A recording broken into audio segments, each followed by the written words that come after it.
Assalamualaikum and good afternoon. My name is Raya and my partner is Alicia, and today we are going to do a presentation on financial accounting. A sales order is a document generated by the seller specifying the details about the product or services ordered by the customer, such as price, quantity, terms and conditions, etc. The components included in sales orders are name and contact information of the company, name and contact information of the customer, customer billing information, customer shipping information, information about product or service, price before taxes, tax, delivery and shipping charges, total price after taxes, terms and conditions, signature and any other relevant information as needed. The process and procedure. The buyer sends a request for a quote from a vendor. After receiving the request, the vendor sends back the quote. The customer considers the quote reasonable and sends a purchase order. The vendor receives the purchase order and generates a sales order using the details of PO. The vendor sends the sales order to the customer to confirm the terms of the sale. Once confirming, they will assemble and prepare for delivery of goods and services requested. They will also deliver those goods or services as per the order. Using the details of the sales order, the vendor generates the invoice and sends it to the customer. The customer pays the amount specified on the invoice within the allotted time frame. This is the formal sample of sales order. A purchase order is a commercial source document that is issued by a business's purchasing department when placing an order with its vendors or suppliers. The document indicates the details on the items that are to be purchased, such as the types of goods, quantity, and price. In simple terms, it is the contract drafted by the buyer when purchasing goods from the seller. The 4 steps in ordering are: buyer creates a purchase requisition, buyer creates a purchase order, seller accepts or rejects purchase order, and buyer records purchase order. This is the format sample for purchase order. Delivery order. A delivery order is a document issued by the shipping carrier or freight forwarder instructing the shipping line and the port operator to turn over the cargo to the party responsible to carry out the import activity. There are 2 parties involved in sending and receiving goods, so information related to the delivery of the good must be clearly stated to ensure the goods are received by the intended party. The document that accompanies a shipment of goods contains details such as goods description, unit and quantity for delivery. This is one example of delivery order template. There's a name, invoice number, unit description, quantity description of goods.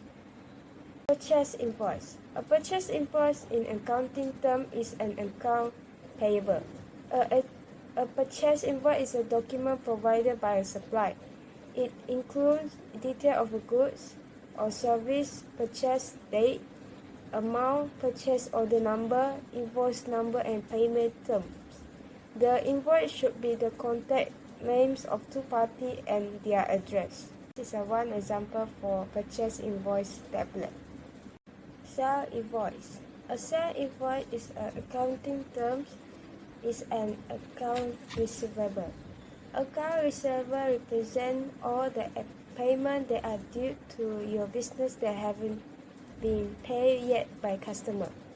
Sale invoice is a document sent by provider of a product or service to the purchaser that shows the item or service provided and the amount owed. After delivery of product or service, a company will create an invoice containing all details of transaction and payment expectation.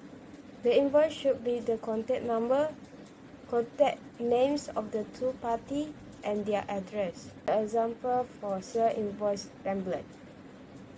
Cash bill. Cash bill is a documented receipt of cash payment as opposed to an invoice or promise to pay, used in a transaction only. Bill is also presented when money is owed, issued by supplier to a customer. Bills are typically prepared using computer software in office environment. One example for cash bill, tablet. Credit note.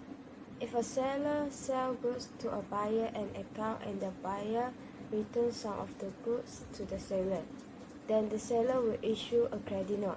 The original credit note is sent to the buyer, purchase return. The copy of the credit note is retained by the seller. Seller return. This is to support the double entry bookkeeping transaction in the accounting record. Happen when the goods are damaged. This is one example for a credit note tablet. Damage note. A damage note sent by the buyer to the seller of the goods or service related to a purchase invoice indicate an adjustment to the original invoice amount. A seller may be a damage note when he discovers a need to amend a submitted invoice, increasing the amount due from the buyer, sent to inform the buyer that his debt balance has increased. The amount in the invoice is understated. It means the supplier forgot to add up the amount in the original invoice amount. That's why using debit note. So one example for debit note tablet. Official receipt is a written document triggered by the receipt of something of value from a third party. This document acknowledges that the item has been received. A receipt may contain the date of the transfer, a description of the item received, the amount paid for the item, any sales tax charged as part of the transfer, and the form of payment, such as with cash or a credit card.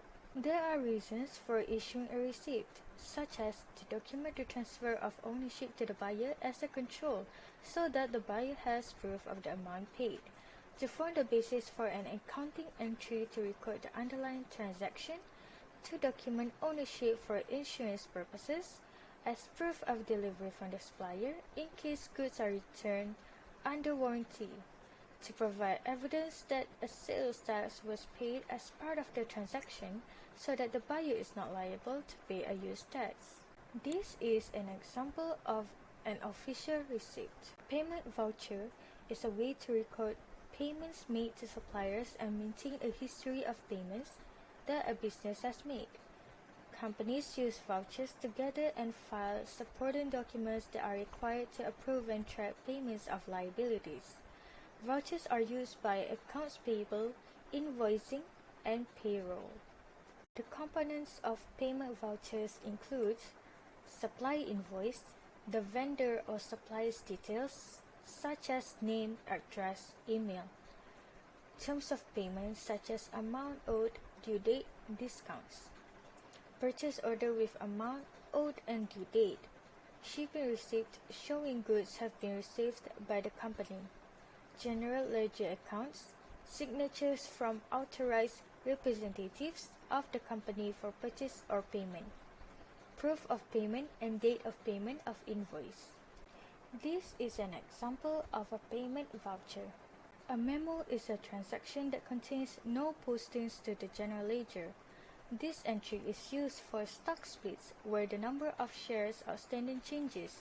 There is no alteration of the underlying equity accounts. The entry is used to note the change in shares outstanding. Here is shown an example. A check is a written, dated, and signed instrument that directs a bank to pay a specific sum of money to the bearer. The person or entity writing the check is known as the payer or drawer, while the person to whom the check is written is the payee. The drawee, on the other hand, is the bank on which the check is drawn. Checks may be cashed or deposited. When the payee presents a check to a bank or other financial institution to negotiate, the funds are drawn from the payer's bank account. It is another way to instruct the bank to transfer funds from the payer's account to the payee or the payee's account. Checks are generally written against a checking account, but they can also be used to negotiate funds from savings or other type of account. Here is shown an example of a check. That is all from us. Thank you for listening.